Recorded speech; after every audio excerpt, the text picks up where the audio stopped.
Friends, మీకు అక్కడ white కలర్తో సబ్స్క్రైబ్ బటన్ కనపడుతుంది. దాన్ని సబ్స్క్రైబ్ చేయండి. సబ్స్క్రైబ్ చేసినంత బెల్ కార్డ్ ఆల్ అని ప్రెస్ చేయండి. నా ఫర్దర్ నోటిఫికేషన్స్ అనేవి మీకు ఆటోమేటిక్గా మీ ఫోన్కి అయితే డైరెక్ట్గా వస్తాయి.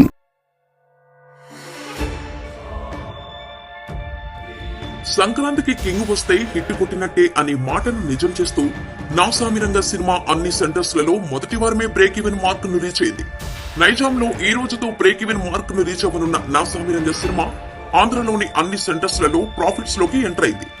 7 రోజుల్లో ఈ సినిమా 41.3 కోట్లను కలెక్ట్ చేసి సక్సెస్ఫుల్ గా సెకండ్ వీక్ లోకి ఎంటర్ అయింది.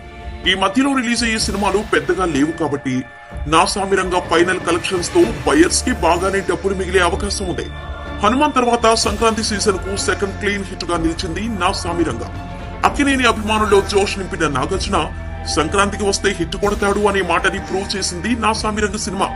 ఇకపై సంక్రాంతి సీజన్ లో నాగార్జున ఎప్పుడు నిలబడినా హిట్ కొట్టబోతున్నాడు అనే క్లారిటీకి వచ్చేయాలేమో.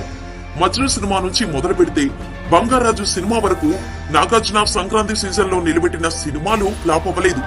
సోగ్గాడే చిన్ని నాయన, బంగారాజు, నా సామిరంగ సినిమాలతో నాగార్జున హ్యాట్రిక్ సంక్రాంతి హిట్స్ కొట్టాడు.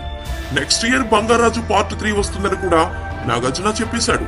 సో 2025 సంక్రాంతికి కూడా కింగ్ నాగ్ సాలిడ్ హిట్ కొట్టబోతున్నాడన్నమాట.